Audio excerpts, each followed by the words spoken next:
Hi friends, this is the revision of the anatomy of the cerebellum. Okay, so as you know, the cerebellum is present in the posterior cranial fossa. This is the posterior cranial fossa where the cerebellum is present, and it is present behind the pons and the medulla oblongata, separated by a space cavity called as the fourth ventricle. Okay, and this is of the weight of almost 1/10 of the cerebrum. Okay, if you imagine that the cerebrum is almost 1.5 kilos, then this will be just 150 grams, that is 1/10 of the cerebrum. But the surface area is much more larger. It is almost half of that of the cerebrum. This is because of the huge number of depressions and elevation. The depressions which are called as the fissures, numerous fissures are present here, which give the surface much more bigger area, even though it is just 1/10 of the cerebrum, but it is almost half the size of the cerebrum in case of the surface area of this cerebellum. Okay, and the surface area is made up of the gray matter, and this is called as the cerebellar cortex. Just like the cerebral cortex, this is called as the cerebellar cortex, and deep inside will be the white matter. Okay. It has two hemispheres, the right and the left hemispheres, separated by a worm-like structure called as vermis. There are two surfaces, superior surface as well as the inferior surface. And the vermis is much more prominent, seen from below in a space called as the vallecula, and they are separated from the hemisphere. This vermis is separated from the vermis from the hemispheres by the sulcus called as the paramedian sulcus, which can be seen prominent from below, even though I am showing here on the superior surface. So this is the superior surface, and there are two notches in the front and the back. The front notch, this is called as the anterior cerebellar notch, and the posteriorly we have the posterior cerebellar notch, which separates the two hemispheres. And the posterior cerebellar notch is the place where the falx cerebelli is present. Okay, and here we can see the foliae, which are the elevated areas, and the depressions are called as the sulci. Okay, and if you take a section and see from the lateral side, you can see a tree-like structure here. So this is called as the arbor vitae. So means the tree of life. Okay, and there are two fissures. The primary fissure, which can be seen on the superior surface, this is called as the primary fissure, and which separate the anterior lobe from the posterior lobe. Okay, and there is one more fissure called as the posterior lateral fissure. So if you imagine, this is the side view, and this is the superior surface, and this is the inferior surface. So in the superior surface we can see the primary fissure, which separate the anterior lobe from the bigger, larger posterior lobe, and the posterior lobe is separated from the flocculonodular lobe, that is the third lobe, by a fissure called as the posterior lateral fissure. This is the posterior lateral fissure, and this is the primary fissure, which separate the anterior lobe from the posterior lobe, and then we have the third lobe. This is called as the flocculonodular lobe. There is also a horizontal fissure which separates, which is much imaginary fissure called as the horizontal fissure, which separate the superior surface from the inferior surface. And here in the center we can see the vermis. Okay, so vermis is divided into 9 parts. Okay, the lingula, central lobule, culmen, declive, folium, tuber, pyramis, uvula, and nodule. Okay, all these are related to a part of the cerebellar hemisphere except the lingula. Lingula means tongue-like. Okay, so this is not related to any part in the cerebellar hemisphere. So the other part, the central lobule, is related to the ala of the anterior lobe. Then culmen is related to the anterior quadrangular lobule. These two are forming the anterior lobe. Others are the posterior lobe. The declive is related to the posterior quadrangular lobule. The folium is related to the superior semilunar lobule. The tuber is important because it is related not to one but to two parts of the cerebellar hemisphere, that is the inferior semilunar lobule as well as the gracile lobe. This is the only part which is related to two parts in the cerebellar hemisphere. Then pyramis is related to the biventral lobule. Then uvula is related to the tonsil. Tonsil is called as tonsil because it is looks like that of the tonsil in the oral cavity, and uvula is the hanging part. Okay, then we have the nodule, which is related to the flocculus. Together this is called as the flocculonodular lobe.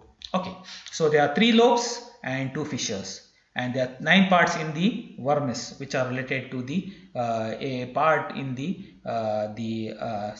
cerebellar hemisphere itself, except when the lingula, but the tuber has 2 parts, so there are 9 parts here also. Okay. Coming to the white matter of the cerebellum, the cerebellum is held in its position by white fibers which are in the form of bundles. The fibers which are coming or going from the midbrain, that will be called as the superior cerebellar peduncle, which are coming from the pons or going to the pons, which will be called as the middle cerebellar peduncle, and then we have the inferior cerebellar peduncle coming or going to the medulla oblongata. And there are 5 types of fibers within them. The afferent fibers which are entering from different parts of the CNS into the cerebellum. Okay, the projection fibers are those fibers which are from the cerebellar cortex to the cerebellar nuclei. Deep inside the white matter, there are collection of cell body neurons which are called as nuclei. There are 4 nuclei within them. We'll talk about them. So they are present deep inside. So the connection between the cerebellar cortex to the cerebellar nuclei is by the projection fibers. Then there are association fibers which are connecting different parts of the cerebellar cortex, one functional area with the other area. Then we have the commissural fibers which are connecting the 2 cerebellar hemispheres. There are 2 cerebellar hemispheres which are connected by the commissural fibers. Then we have the efferent fibers which are going away from the cerebellum.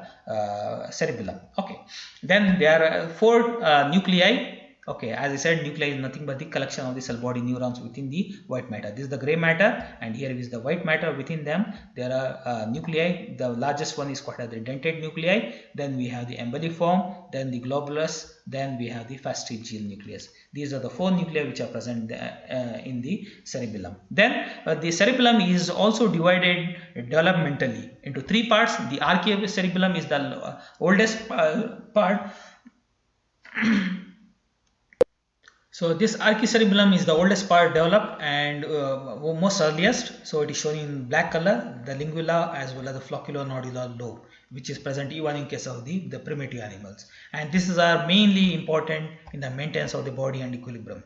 Okay, and the connections are coming mainly from the vestibular. Okay, then we have the paleocerebellum shown in the dotted lines, dots. Okay, so the mainly the anterior lobe and part of the vermis, that is the central lobule, column, as well as the pyramis and ula. These are the 4 parts of the vermis, and the anterior lobe are made up of the are coming from the paleocerebellum, and the connections will be mainly from or to the spinal cord, and they are mainly important in the maintenance of the tone of the muscles as well as the finer control, not the fine control, the finer control of the movements like walking and other things. Then the neocerebellum is the most evolved form and well developed, and this is shown in the unshaded colors, that is the posterior lobe, most of the part of the posterior except the pyramis and the ula, and the connections are mainly coming from the higher centers from the cerebral cortex. Okay, and they are mainly help in the fine coordinated movements of the body like drawing, painting and other things. The main connections of the cerebellum are the afferent and efferent fibers. The spinocerebellar fibers are the afferent fibers coming from the spinal cord going to the cerebellum. Okay, then we have the pontocerebellar coming from the pons going to the cerebellum. Then the oleocerebellum coming from the oleo going to the cerebellum. Then we have the vestibulocerebellar coming from the vestibular nucleus going to the cerebellum. Then reticulocerebellar coming from reticular formation going to the cerebellum. Okay, then the efferents are starting from the cerebellum, so they start from the cerebello-rubral. Rubral is a red nucleus, so the fibers which are coming from the cerebellum to the red nucleus, they are cerebro-rubral. Then we have the fibers going to the thalamus from the cerebellum, these are called as the cerebellothalamic, and from there to the cerebral cortex. Then we have the cerebellovestibular going to the vestibular nucleus, these are called as the cerebellovestibular. Then going to the reticular formation from the cerebellum, these are called as the cerebelloreticular. Okay, then coming to the